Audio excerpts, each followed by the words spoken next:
Amazon জঙ্গলের ভেতর দিয়ে বয়ে চলেছে এক বিশাল নদীপথ। সেখানে জেফ নামের একজন ব্যক্তি তার কয়েকজন সঙ্গীর সাথে নৌকা করে সামনের দিকে এগিয়ে যাচ্ছিল। চারপাশে বিষধর সাপে ভরা। তারা মূলত এখানে এসেছিল সাপ ধরতে, আর সেই সাপ ধরে শহরে বিক্রি করত। কিন্তু আজ তারা যেখানে সাপ ধরতে যাচ্ছিল সেই জায়গাটি ছিল অত্যন্ত বিপজ্জনক। তখন নৌকার ক্যাপ্টেন জেফকে সতর্ক করে বলে তারা যেখানে যাচ্ছে সেই জায়গাটি অভিশপ্ত এবং বিষধর সাপে ভরা। সে আরো জানায় সেখানে ক্রিমসন নামের এক বিশাল অ্যানাকন্ডা বাস করে এবং যেই সেখানে যায় অ্যানাকন্ডাটি তাকে মেরেই ফেলে। কিন্তু জেফ এটা শুনে হেসেই উড়িয়ে দেয় এবং বলে সে যেন শুধু তাদের সেখানে পৌঁছিয়ে দেয়, তাহলে সে তার টাকা পেয়ে যাবে আর তার নৌকা নিয়ে সে ফিরেও আসতে পারবে। জেফ সাপ ধরার একজন বিশেষজ্ঞ শিকারী, আর সে বিশেষ করে সেই ক্রিমসন অ্যানাকন্ডাকে ধরতেই এই জঙ্গলে এসেছে। কিছুক্ষণ পরেই তারা সে জায়গায় পৌঁছালে ক্যাপ্টেন জেফের কাছে অতিরিক্ত টাকা দাবি করে, কারণ জায়গাটি ছিল অত্যন্ত ঝুঁকিপূর্ণ। জেফও না করে না এবং পকেট থেকে টাকা বের করে দেয়। কিন্তু ক্যাপ্টেন যখন টাকা নেওয়ার জন্য হাত বাড়ায় তখন জেফ ইচ্ছে করে টাকাগুলো ফেলে দেয়। ক্যাপ্টেন তখন খুশি মনে টাকাগুলো কুড়াতে নিচু হয় এবং টাকাগুলো তুলে জেফের দিকে হাসি মুখে তাকায়। তখনই জেফ আচমকাই তার গলায় ছুরি মেরে দেয়। এরপর সে নৃশংসভাবে তার মাথা কেটে নদীর পানিতে ফেলে দেয়। তীরে দাঁড়িয়ে জেফের দুই সঙ্গী এই দৃশ্য দেখে ভীষণ আতঙ্কিত হয়ে পড়ে। জেফ তাদের কাছে এসে হুমকি দেয় যদি তারাও তাকে ধোঁকা দেওয়ার চেষ্টা করে তবে তাদের অবস্থা একই হবে। এরপর তারা জঙ্গলের ভেতরে এগিয়ে সাপের একটি বিশাল মূর্তি দেখতে পায়, যা দেখে জেফ নিশ্চিত হয় যে ক্রিমসন অ্যানাকন্ডার গল্পটি আসলে সত্য ছিল। এইদিকে জেফের সঙ্গীরা অনেকগুলো ছোট সাপ খুঁজে পেয়ে খুবই খুশি হয় এবং দ্রুত সেগুলো ব্যাগে ভরতে শুরু করে। কিন্তু জেফ সেই ছোট সাপগুলোর দিকে নজর না দিয়ে সেই বিশাল অ্যানাকন্ডাটিকে খুঁজতে শুরু করে। এরপর একজন সঙ্গী সাপের ব্যাগটি নিয়ে নৌকার দিকে ফিরে আসে। সে দেখতে পায় জেফ যে লোকটির মাথা কেটে পানিতে ফেলে দিয়েছিল তার মাথাহীন দেহটি কিছু দূরেই পানিতে দাঁড়িয়ে আছে। দৃশ্যটি দেখে নিজের চোখেই যেন বিশ্বাসই করতে পারছিল না। হঠাৎ করে দেহটি পানিতে ডুবে যায় এবং বিশাল কিছু একটা দ্রুত তাদের দিকে এগিয়ে আসতে থাকে। ভয়ে লোকটি জঙ্গলের দিকে দৌড়াতে শুরু করে, কিন্তু বিদ্যুতের গতিতে আসা এক অ্যানাকন্ডা তাকে পেঁচিয়ে ধরে। সাপটি তার শরীরের হাড়গোড় গুটিয়ে নিয়ে তাকে গিলতে শুরু করে। অন্যদিকে দ্বিতীয় সঙ্গীটি যখন সাপের ব্যাগ নিয়ে এগোচ্ছিল তখন সে হঠাৎই থমকে যায় এবং ভয়ে কুকড়ে যায়। সে দেখেছিল সেই বিশাল অ্যানাকন্ডাটি একটি গাছে উঠছে এবং তার পেট দেখে পরিষ্কার বোঝা যাচ্ছিল যে সে কাউকে জ্যান্ত গিলে ফেলেছে। পালানোর আগে সাপটি তার সঙ্গে মৃতদেহ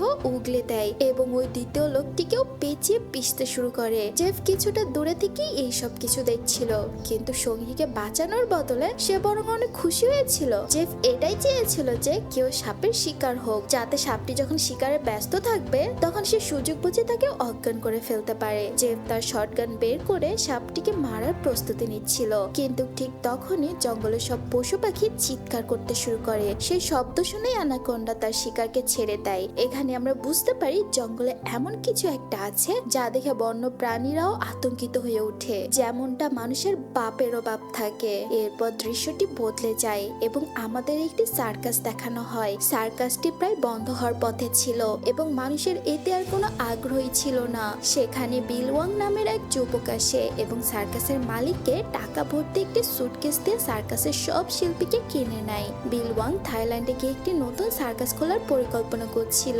কয়েক বছর আগে অত্যন্ত দরিদ্র থাকা বিল ওয়াং এর কাছে এত টাকা দেখে সার্কাসের কর্মীরা অবাক হয়ে যায়। তারা বিল ওয়াং এর সঙ্গে আগে সার্কাসে কাজ করত, কিন্তু কেউই জানতো না যে বিল ওয়াং এখন কি কাজ করতে শুরু করেছে, যার ফলে সে রাতারাতি এত ধনী হয়ে গেল। পরের দিন সকালে বিল সবাইকে নৌকা করে থাইল্যান্ডে নিয়ে যাওয়ার পরিকল্পনা করে। যেহেতু বিল এই মানুষগুলোকে কিনে নিয়েছিল তাই তারা তার কথা মেনে উঠে পড়ে এবং ক্যাপ্টেন নৌকা চালাতে শুরু করে। পথের মাঝে বিল বাথরুমে লুকিয়ে কাউকে ফোন করে। সে বলে ডেলিভারি তৈরি আছে, খুব শীঘ্রই আমি এদের নিয়ে তোমার কাছে পৌঁছিয়ে যাব। তখন আমরা বিলের কথা থেকে বুঝতে পারি সে নৌকায় থাকা মানুষগুলোর সঙ্গে বড় কোনো প্রতারণা বা খারাপ কিছু করতে যাচ্ছে। কিছুটা পথ যাওয়ার পর তারা দেখে সামনের রাস্তা বন্ধ।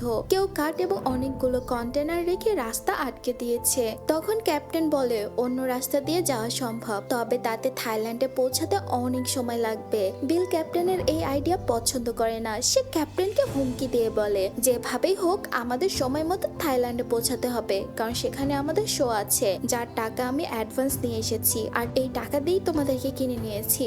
সময় মতো মতো না পৌঁছালে আমরা শেষ হয়ে যাব। তখন ক্যাপ্টেন বলে, যদি তোমরা লম্বা রাস্তা দিয়ে যেতে না চাও তবে একটাই উপায় আছে, আমরা এই বাঁধগুলো বোমা দিয়ে উড়িয়ে দেব এবং নিজেদের রাস্তা তৈরি করে নেব। বিল তখন তার কথা শুনে রাজি হয়ে যায়, কিন্তু তারা জানতো না যে তারা কত বড় ভুল করতে যাচ্ছে। তারা কন্টেনারগুলোর কাছে বোমা রাখে এবং রিমোট দিয়ে সেগুলোকে উড়িয়ে দেয়। এতে রাস্তা পরিষ্কার হয়, কিন্তু বিস্ফোরণের ফলে প্রচুর সাপ তাদের নৌকার উপর উঠে পড়ে, কারণ ওই কন্টেনারগুলোতে সাপের ঠাসা ছিল। ভয়ে সবাই ছোটাছুটি শুরু করে, পুরো নৌকায় সাপে ভরে যায় এবং সাপগুলো মানুষকে কামড়াতে শুরু করে। এখানে লেনি নামের এক মেয়ে বুদ্ধিমত্তার পরিচয় দেয়। সে পাইপের সাহায্যে পানির তোড় দিয়ে চারপাশের সাপগুলোকে নৌকা থেকে নদীতে ফেলে দেয়। বিল ভয়ে বাথরুমে লুকিয়ে পড়ে এবং হঠাৎই বাথরুমের ছাদ ভেঙে পড়ে এবং অনেকগুলো সাপ তার উপর উপচে পড়ে। বাঁচতে সে নদীতে ঝাঁপ দেয় এবং সাপটা তীরে ওঠে, কিন্তু সেখানে একটি কিং কোবরা তার সামনে চলে আসে। সাপটি কামড়ে দেওয়ার আগে এক ব্যক্তি সাপের উপর পা দিয়ে তাকে পিষিয়ে ফেলে এবং বিল এই পর্যায়ে প্রাণে বেঁচে যায়। এই ব্যক্তি আর কেউই নয়, বরং সে জেফ ছিল। যেহেতু জেফ বিলের প্রাণ বাঁচিয়েছে, তাই বিল তাকে নৌকায় নিয়ে আসে। জেফ সবার কাছে মিথ্যা বলে সে একজন বন্যপ্রাণী গবেষক এবং দুর্ঘটনার কারণে জঙ্গলে আটকা পড়েছে। এমন সময় জিয়াও নামে সার্কাসের এক ব্যক্তির কানে প্রচন্ড ব্যথা শুরু হয়। ব্যথায় সে মাটিতে লুটিয়ে পড়ে। জেফ তখন তার কানের ভেতরে মন দিয়ে দেখি সে বুঝতে পারে সমস্যাটা কোথায়। এরপর জেফ আঙ্গুল দিয়ে ক্ষত তৈরি করে জিওর কানের কাছে ধরে। তখনই জিওর কান থেকে একটি সরু বিষধর সাপ বেরিয়ে জেফের আঙুলে কামড়ে দেয়, কিন্তু কামড়ানোর পরে জেফের কিছুই হয় না এবং সে সাপটিকে ধরে পানিতেই ফেলে দেয়। এইটি দেখে লেনি অবাক হয়ে যায়। সে ভাবতে থাকে সাপ কামড়ানোর পরেও জেফের উপর বিষের কোনো প্রভাব পড়লো না কেন। লেনিও সাপ সম্পর্কে অনেক কিছু জানতো। সে জানতো যে সাপের বিষের বিরুদ্ধে প্রতিরোধ ক্ষমতা গড়তে হলে মানুষের শরীরে প্রচুর পরিমাণ সাপের বিষ আগে থেকে প্রবেশ করতে হয়। লেনি তখন বিলকে সতর্ক করে বলে যে জেফ লোকটাকে তার সুবিধার মনে হচ্ছে না, কিন্তু বিল তার কথায় গুরুত্বই দেয় না। সে বলে জেফ আমাদের দুজনেরই প্রাণ বাঁচিয়েছে, তাই আমাদের তার প্রতি কৃতজ্ঞ থাকা উচিত। অন্যদিকে জেফ নৌকার ক্যাপ্টেনের সঙ্গে দেখা করে তাকে অনেক টাকা দিয়ে একটি ম্যাপ দেখায়। সে বলে যদি সে তাকে ম্যাপের নির্দিষ্ট জায়গায় পৌঁছিয়ে দেয় তবে সে আরো অনেক টাকা দেবে। কিন্তু জায়গার নাম শুনে ক্যাপ্টেন বন্দুক উঁচিয়ে জেফের দিকে তাক করে আর বলে যদি আর একবার ওখানে যাওয়ার কথা বলো তবে তোমাকে গুলি করে মেরে দেব। ক্যাপ্টেন জানতেন যে সেখানে অত্যন্ত বিপজ্জনক ক্রিমসন অ্যানাকোন্ডা থাকে। জেফ সেখান থেকে চলে যায়। এরপর ক্যাপ্টেন নৌকায় বসে মাছ ধরছিল, কিন্তু হঠাৎই সে লক্ষ্য করে তার মাছ ধরার ছিপটি নিচ থেকে কেউ প্রচন্ড জোরে টানছে। টানের জোরে ছিপটি ক্যাপ্টেনের হাত থেকে ফসকে গিয়ে নিচে চলে যায়। তখন ক্যাপ্টেন সে মাছ ধরার ছিপটি তোলার জন্য যখন নিচে উকি দেয়, ঠিক তখনই কেউ একজন তাকে টেনে পানির নিচে নিয়ে যায়। আসলে ক্যাপ্টেনকে অন্য কেউ নয়, বরং জেফই পানির নিচে টেনে নিয়ে গিয়েছিল। ক্যাপ্টেনকে হত্যা করার পর জেফ তার মৃতদেহটিকে জঙ্গলে সে বিশাল অ্যানাকোন্ডাকে আকৃষ্ট করার জন্য টোপ হিসেবে ব্যবহার করে। কিছুক্ষণ পর সবাই যখনই ক্যাপ্টেনকে খুঁজতে শুরু করে তখন তাকে কোথাও পাওয়া যায় না। লেনির মনে জেফকে নিয়ে সন্দেহ জাগে। সে ভাবে জেফ তাকে মেরে ফেলেনি তো। সে জেফকে জিজ্ঞেস করে ক্যাপ্টেন কোথায়, কিন্তু জেফ নির্বিকার ভাবে উত্তর দেয় যে সে কিছুই জানে না। সে আরো বলে জঙ্গলের মানুষ নিখোঁজ হওয়া খুবই সাধারণ ব্যাপার। হঠাৎ করে পুরো জঙ্গল এক অদ্ভুত শব্দে কেঁপে ওঠে। জঙ্গলের সব পাখিগুলো চিৎকার করতে থাকে এবং পালাতে শুরু করে। তখনই তারা নদীর পানিতে তীব্র এক আলোড়ন দেখতে পায়। জেফ খুশি হয়ে বলে বড় কিছু একটা আসতে চলেছে। জেফের আনন্দে দেখে বোঝা যাচ্ছিল যে ঠিক এই বিপদের জন্যই সে এতদিন অপেক্ষা করছিল। নদীর গভীরে সে দানবীয় অ্যানাকোন্ডাটি জেফের পাতা ফাঁদের দিকে এগোচ্ছিল। হঠাৎই মাছ ধরার ছিপটি প্রচন্ড জোরে নিচের দিকে হেসকা টান দেয়। জেফ অ্যানাকোন্ডাটিকে ধরার জন্য ছিপটি চেপে ধরে, কিন্তু সাপটি এত সহজে ধরা দেওয়ার পাত্র ছিল না। বিশাল এবং ভয়ানক সে অ্যানাকোন্ডাটি যখনই তাদের সামনে উঠে আসে তখনই সবার হৃদয় স্পন্দন যেন থেমে যায়। সাপটি রশিতে এত জোরে টান দেয় যে জেফ ছিটকে পানিতে পড়ে যায়। অ্যানাকোন্ডাটি তাকে পানিতে আছড়ে মারতে শুরু করে, কিন্তু জেফ দমে যাওয়ার পাত্র ছিল না। সে কোনো মতো সাঁতরে নদীর ওপরে একটি ছোট নৌকায় উঠে পড়ে এবং ফাঁদের রশিটি নৌকার সঙ্গে শক্ত করে বেঁধে ফেলে। এরপরে একটি ধারালো অস্ত্র দিয়ে সে সাপটিকে আঘাত করে, কিন্তু তাতে অ্যানাকোন্ডার বিশেষ কিছুই হয় না। উল্টো সাপটি জেফ সহ পুরো নৌকাটিকে পেঁচিয়ে পানির নিচে ডুবিয়ে দেয়। দূরে দাঁড়িয়ে থাকা বাকিরা ভাবে জেফ মারা গিয়েছে, কিন্তু পরক্ষণে দেখা যায় জেফ সাঁতরে মূল নৌকার দিকে ফিরে এসেছে। জেফ আবারও পানিতে সাপটিকে খুঁজতে শুরু করে, কিন্তু সে জানতো না যে সাপটি তখন পানিতে নয়, বরং তার ঠিক পেছনে নৌকার ছাদের ওপর রয়েছে। অ্যানাকোন্ডাটি সবার সামনে মুখ থেকে ক্যাপ্টেনের মৃতদেহটি উগলে দেয়। এটি দেখে সবাই আটকে জ্ঞান শূন্য হয়ে ছুটতে থাকে। সাপটি যখন একটি ঘরে আটকা পড়া সার্কাসের দুই সঙ্গীকে মারতে যাচ্ছিল তখন জেফ পেছন থেকে ধারালো অস্ত্র দিয়ে তাকে আঘাত করে। এতে অ্যানাকন্ডাটি প্রচন্ড ক্ষিপ্ত হয়ে জেফের দিকে তেড়ে আসে। জেফ কোনো মতে গা ঢাকা দিলেও সাপটি তার পিছু ছাড়ে না। সে জেফকে খুঁজতে নৌকার ভেতরে ঢুকে পড়ে, যেখানে জেফের বাকি লোকগুলো লুকিয়েছিল। ভাগ্যক্রমে সাপটি বিল এবং ডায়নাকে দেখতে পায় না, বরং তাদের ওপর দিয়ে গড়িয়ে জানলার দিকে বাইরে চলে যায়। এরপর অ্যানাকন্ডাটি বাথরুমের দিকে গেলে সেখানে সে একটি শিশু এবং জিওকে দেখতে পায়। সে তৎক্ষণিক তাদের উপর আক্রমণ করে, কিন্তু জিও বুদ্ধিমত্তার সঙ্গে একটি মাটির মটকা সাপের মুখের সামনে ধরে। সাপের মাথাটি সেই মটকার ভেতরে আটকে যায় এবং সেটি বের করার জন্য সাপটি ছটপট করতে থাকে। এই ধস্তাধস্তিতে সেখানে থাকা কেরোসিন তেলের বোতলটি উল্টে যায়। শেষ পর্যন্ত সাপটি তাহলে মাথা ঢুকে মটকাটি ভেঙে ফেলে এবং মুক্ত হয়। কিন্তু ঠিক সেই মুহূর্তে জেফ পেছন থেকে সাপের গলার রশির ফাঁস লাগিয়ে দেয়। জেফ যখন সাপটিকে প্রায় কাবু করে ফেলছিল তখনই কেরোসিনের কারণে নৌকায় আগুন ধরে যায়। আগুন দ্রুতই নৌকাতে ছড়িয়ে পড়ে আর সেখানে রাখা বোমার স্তূপ পর্যন্ত চলে যায়। এর ফলে প্রচন্ড বিস্ফোরণ ঘটে। জীবন বাঁচাতে সবাই পানিতে ঝাঁপ দেয়, কিন্তু জেফ সাপের গলার রশি বেঁধে রেখেছিল বলে সময় মতো সাপটি সেখান থেকে পালাতে পারে না। ফলে সে আগুনই সেখানেই মারা যায়। বাকিরা কোনো মতো সাতটা নদীর তীরে পৌঁছায়। নিজের জাহাজ পড়তে দেখে বিল কান্নায় ভেঙে পড়ে, কারণ এখন আর তারা সময় মতো থাইল্যান্ডে পৌঁছাতে পারবে না। সার্কাসের বাকি সবাই প্রচন্ড আতঙ্কিত ভেঙে পড়েছিল। তারা ঘন জঙ্গলের মাঝখানে আটকা পড়ে গিয়েছিল এবং তাদের কাছে ফিরে যাওয়ার আর কোনো নৌকাও অবশিষ্ট ছিল না। লেনি ততক্ষণে বুঝে গিয়েছিল যে এই সবকিছুর জন্য জেফ দায়ী। সে তাদের জাহাজটিকে একটি ফাঁদ হিসেবে শুধু ব্যবহার করেছে। লেনি ক্ষুব্ধ হয়ে জেফকে বলে, তুমি যদি এমনটা না করতে তবে আমাদের ওপর আজ এত বড় বিপদ আসতো না। জবাবে জেফ নির্লিপ্ত ভাবে বলে, তোমরা কি জানো ওই একটা অ্যানাকন্ডার দাম কত? যদি তোমরা ওটাকে ধরতে আমাকে সাহায্য করতে তবে আজ আমরা সবাই কোটিপতি হতাম। টাকার কথা শুনতে বিলের চোখ চকচক করে ওঠে। সে থাইল্যান্ডে যাওয়ার পরিকল্পনা বাতিল করে দিয়ে দৌড়ে জেফের কাছে আসে এবং বলে, আমি তোমার সাথে আছি, বলো ওই অ্যানাকন্ডা ধরার জন্য আমাদের কি করতে হবে আর আমরা টাকা কিভাবে পাবো। এরপর জেফ একটি ম্যাপ বের করে তাদের দেখায় আর বলে, যদি তোমরা আমাকে সাহায্য করো তবে এই ম্যাপের সাহায্যে আমি তোমাদের একদিনের মধ্যেই থাইল্যান্ডে পৌঁছিয়ে দেব। টাকার লোভে বিল এবং তার দল বাকিরা জেফের নৌকার সন্ধানে যেতে রাজি হয়ে যায়, কিন্তু ক্লেনি জেফকে একদমই বিশ্বাস করতে পারছিল না, তাই সে যেতে অস্বীকার করে। কিন্তু ঠিক তখনই সার্কাসের দলের একটি মেয়ের শরীর হঠাৎই খুব খারাপ হতে শুরু করে। বিল যখন তার কাঁধ পরীক্ষা করে দেখে তখন তারা বুঝতে পারে যে মেয়েটিকে একটি অত্যন্ত বিপজ্জনক মাকড়সা কামড়ে দিয়েছে, যার বিষে তার মৃত্যু নিশ্চিত হতে পারে। জেফ তখন সবাইকে বলে, আমার কাছে এমন একটি ওষুধ আছে যা দিয়ে মেয়েটিকে বাঁচানো সম্ভব, কিন্তু সেই ওষুধটি আমার নৌকায় রাখা আছে। যদি তাকে বাঁচাতে চাও তবে আমাকে আমার নৌকা পর্যন্ত পৌঁছিয়ে দিতে হবে। এইবার নিরুপায় হয়ে লেনিও জেফের সাথে যেতে রাজি হয়। কয়েক ঘন্টা হাঁটার পর দলের একজন যখন নদীর পানি খেতে চায় তখন জেফ তাকে ধাক্কা দেয়। জেফ সবাইকে সতর্ক করে দিয়ে বলে, এখানকার পানি ভুলেও খাবে না। এই পানিতে এমন এক ধরনের পোকা আছে যা পানি খাওয়ার সময় মানুষের শরীরের ভেতরে ঢুকে যায়। এরপর সেই পোকাগুলো মানুষের ভেতরে এমন তৃষ্ণা তৈরি করে যে সে পানি খেতে খেতে নিজেকে পানিতে ডুবিয়ে মেরে ফেলে। এরপর পথে তাদের প্রচন্ড খিদা পেয়ে যায়। যে পাশের পাথর থেকে একটি সাপ ধরে এবং তারা সাপের বিষ বের করে সেটিকে রান্না করে খায়। এরপর তারা আবারও যাত্রা শুরু করে। রাত হওয়ার পর তারা পাহাড়ের একটি সুড়ঙ্গের ভেতরে আশ্রয় নেয় এবং তারা সেখানে আগুন জ্বালায়। জেফ এক পাশে বসে তার ম্যাপে আঁকা অ্যানাকন্ডার ছবি দেখছিল। সে সেই সময়ের কথা ভাবছিল যখন অ্যানাকন্ডাটি প্রথম তার সামনে এসেছিল। সাপটি তাকে মেরেই ফেলতো, কিন্তু যে বুদ্ধিমত্তার সাথে একটি কাঠের বক্সের ভেতর লুকিয়ে পড়েছিল। বক্সে একটি ঢালু জায়গায় ছিল, তাই জেফ সেটিকে ধাক্কা দিয়ে গড়িয়ে নদীর কাছে পৌঁছিয়ে যায়। কিন্তু দুর্ভাগ্যবশত জেফ সেই বক্সের ভেতরে আটকা পড়ে গিয়েছিল এবং দীর্ঘ সময় সে ওটার ভেতরেই বন্দী ছিল।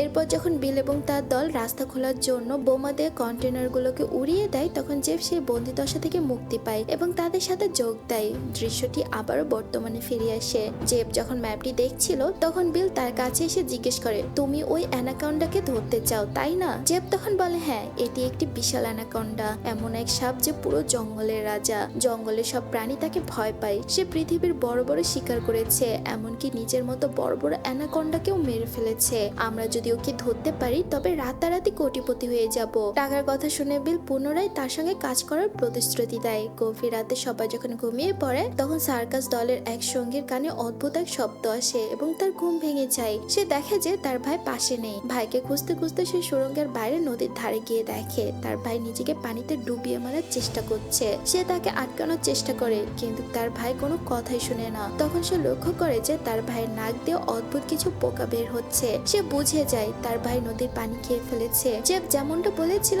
পোকাগুলো তাকে এতটাই তৃষ্ণার্ত করে তুলেছিল যে সে নিজেকে পানিতে ডুবিয়ে দিতে বাধ্য হয়ে যায়। নিজের ভাইকে মরে যেতে দেখে লোকটি কান্নায় ভেঙে পড়ে এবং সুড়ঙ্গে ফিরে আসে। পরের দিন সকালে তারা পুনরায় যাত্রা শুরু করে। কয়েক ঘন্টা চলার পর তারা একটি নদীর কাছে পৌঁছায়। তাদের গন্তব্যে পৌঁছানোর জন্য তাদের এই নদীটি পায়ে হেঁটে পার হতে হবে। প্রথমে সবাই সেই পানিতে নামতে প্রচন্ড ভয় পাচ্ছিল, কিন্তু অন্য কোনো উপায় না থাকায় বাধ্য হয়ে সবাইকে সেই নদীর পানিতে নামতে হয়। কিছুটা এগোতেই হঠাৎ একটি ছেলে নিচের দিকে ইশারা করে এবং তারা দেখতে পায় যে একটি বিশাল অ্যানাকোন্ডা তাদের চারপাশ থেকে ঘিরে ফেলেছে। তাদের সেই সঙ্গীটি যার ভাই গত রাতে মারা গিয়েছিল সে ভয়ে সবার পেছনে আসছিল। ঠিক তখনই পেছন থেকে একটি বড় অ্যানাকোন্ডা তার উপর ঝাঁপিয়ে পড়ে এবং তাকে আষ্টে পিষ্টে জড়িয়ে ধরে। লেনি তাকে সাহায্য করার জন্য এগিয়ে যায়, কিন্তু তার পৌঁছানোর আগেই অ্যানাকোন্ডাটি লোকটির হাড়গোড় ঘুরিয়ে দেয় এবং তাকে পানির নিচে তলিয়ে নিয়ে যায়। এখন জীবন বাঁচাতে তারা সবার নদীর ভেতর দিয়ে সামনের দিকে দৌড়াতে থাকে। কিছুক্ষণ পর অবশেষে সবাই জেফের নৌকার কাছে পৌঁছায়। সেখানে জেফ তার প্রতিশ্রুতি অনুযায়ী সে মেয়েটিকে বিষের প্রতিশোধক দেয় যাকে মাকড়সা কামড়িয়েছিল।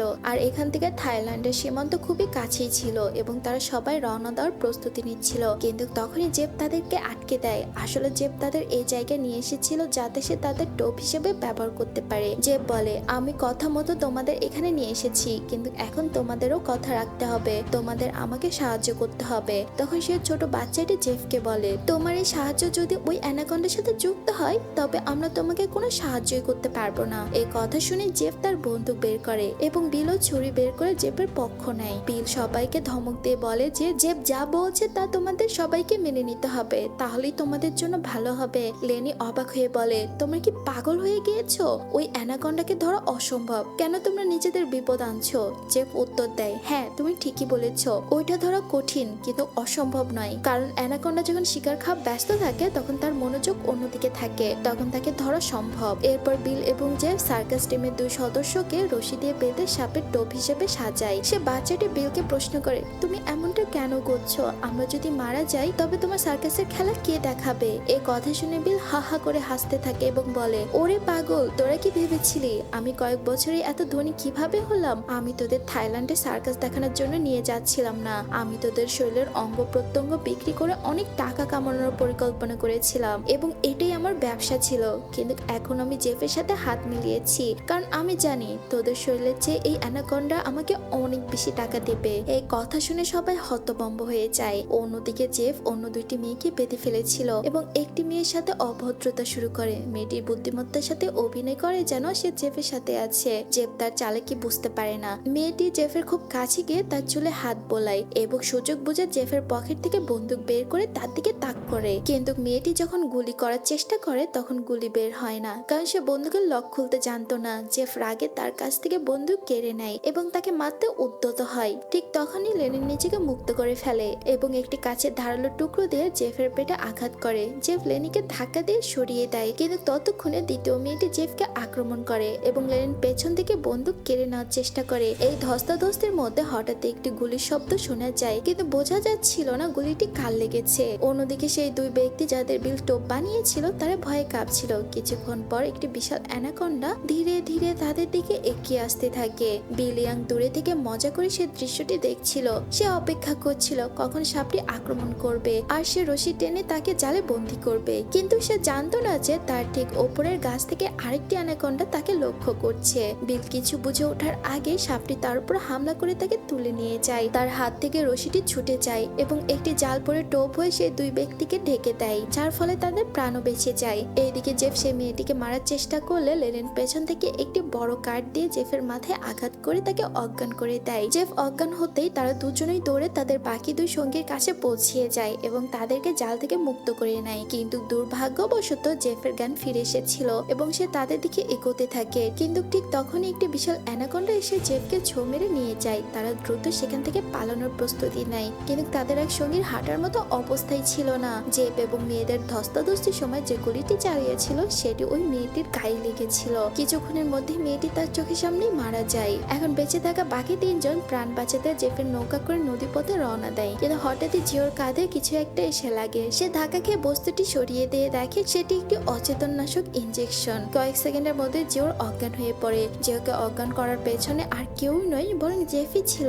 অর্থে সে অ্যানাকন্ডার আক্রমণ থেকে বেঁচে ফিরেছে এবং সাপটির মাথা কেটে তাকে মেরে ফেলেছে। এরপর জেফ এই তিনজনকে ধরে অ্যানাকন্ডার টোপ হিসেবে বেঁধে ফেলে। তাদের চারপাশে ধারালো লোহার তার লাগিয়ে দেয় এবং রক্ত ছিটিয়ে দেয় যাতে সাপের দল আকৃষ্ট হয়। এরপর সে জালের রশি ধরে কিছুটা দূরে অপেক্ষা করতে শুরু করে। রক্তের গন্ধ পেয়ে অনেকগুলো অ্যানাকন্ডা তাদের দিকে এগিয়ে আসতে থাকে। তারা তিনজন নিশ্চিত মৃত্যু দেখে প্রচন্ড আতঙ্কিত হয়ে পড়ে। সাপগুলো যখন তাদের খুব কাছাকাছি পৌঁছে যায় তখন আবারও বন্যপ্রাণীর চিৎকার শুরু হয় এবং সেখান থেকে অন্য সাপগুলো পালিয়ে যায়। কিন্তু একটি সাপ যখন তাদের মারার জন্য সেখানে ছিল ঠিক তখনই সেখানে আবির্ভাব ঘটে সেই দানবীয় ক্রিমসন অ্যানাকন্ডা। সে অন্য সাপটিকে এক ঝটকায় মেরে ফেলে। এই প্রথমবার ক্রিমসন অ্যানাকন্ডাকে স্পষ্টভাবে দেখা যায়, যা আকারে ছিল বিশাল এবং অত্যন্ত ভয়ঙ্কর। জেফ একে দেখে খুশিতে আত্মহারা হয়ে যায়। সাপটি যখন ওই তিনজনকে গিলে ফেলার জন্য মুখ হা করে তখনই জেফ জালের রশি টেনে দেয় এবং সাপটি জালে আটকা যায়। অ্যানাকন্ডাটি জাল থেকে মুক্ত হওয়ার জন্য ছটপট করতে থাকে। এক পর্যায়ে সে তার ধারালো দাঁত দিয়ে জালের রশি কেটে নিজেকে মুক্ত করে নেয়, কিন্তু জালের কিছু অংশ তখনও তার শরীরে আটকা ছিল। জেফ রশিটা শক্ত করে ধরে তাকে কাবু করার চেষ্টা করে, কিন্তু সাপের অসীম শক্তির কাছে জেফ হেরে যায়। দুই গাছের মাঝখানে জেফ আটকা পড়ে এবং নড়াচড়া করতে পারে না। সুযোগ বুঝে ক্রিমসন অ্যানাকন্ডা জেফকে পেঁচিয়ে ধরে তার হাড়গোড় ঘুরিয়ে দেয় এবং তাকে জ্যান্ত গিলে ফেলে। এইদিকে ছোট বাচ্চাটি দাঁত দিয়ে জালের দড়ি কাটার আপ্রাণ চেষ্টা করছিল। রশি কাটতে গিয়ে তার দাঁত দিয়ে রক্ত ঝরতে শুরু করে, তবুও সে থেমে থাকে না। অবশেষে সে রশি কাটতে সফল হয় এবং বাকি দুজনকে মুক্ত করে তারা নদীর দিকে দৌড়াতে থাকে। জেফকে মারার পর অ্যানাকন্ডাটি এবার তাদের পিছু নেয়। তারা একটি গাছের পেছনে লুকায় এবং বাচ্চাটি একটি কাঠের বক্সের ভেতরে নিজেকে লুকিয়ে ফেলে, কিন্তু সাপটি তাকে দেখে ফেলে এবং তার দিকে এগোতে থাকে। বাচ্চাটি বক্স থেকে বের হওয়ার চেষ্টা করে, কিন্তু অন্যদিকে দরজা বন্ধ ছিল। সে চিৎকার করে অন্যদের সাহায্য চায়। সাপটি যখন বাচ্চাটিকে মারতে উদ্যত ঠিক তখনই জিওর বক্সের দরজা ভেঙে তাকে রক্ষা করে নেয় আর তারা আবারও প্রাণপণে দৌড়াতে থাকে। কিন্তু তারা জানতো না যে এই জঙ্গলে অ্যানাকন্ডার এলাকা, এখান থেকে পালানো অসম্ভব। এক পর্যায়ে তারা গাছের আড়ালে লুকিয়ে নিজেদের মৃত্যুর প্রহর গুনতে শুরু করে। সাপটি যখন মুখ হা করে তাদের উপর ঝাঁপিয়ে পড়তে চায় তখন একটি মজবুত ও ধারালো লোহার তার লেগে তার মাথাটি মাঝখান দিয়ে দুই ভাগে ভাগ হয়ে যায়। এই ধারালো তারের জালটি আসলে জেফি পেতে রেখেছিল, যার ফলে ক্রিমসন অ্যানাকন্ডাটির মাথা দুই ভাগে ভাগ হয়ে যায়। এভাবে ভয়ঙ্কর ক্রিমসন অ্যানাকন্ডার বিনাশ ঘটে। যারা বেঁচে ছিল তারা বিশ্বাসই করতে পারছিল না যে তারা বেঁচে গিয়েছে। কিছুক্ষণ তারা সাপের মৃতদেহের দিকে তাকিয়ে থাকে। এরপর তারা দ্রুত সে জঙ্গল ছেড়ে বেরিয়ে যায় আর এভাবেই এই সিনেমাটি শেষ হয়ে যায়। তো বন্ধুরা, আমাদের ভিডিও এবং এক্সপ্লেনেশন যদি তোমাদের ভালো লেগে থাকে তবে আমাদের চ্যানেলটিকে সাবস্ক্রাইব করে আমাদের সাথেই থাকুন। এতক্ষণ পর্যন্ত আমাদের সাথে থাকার জন্য সবাইকে অনেক অনেক ধন্যবাদ। সবাই ভালো থাকবেন, সুস্থ থাকবেন। আল্লাহ হাফেজ।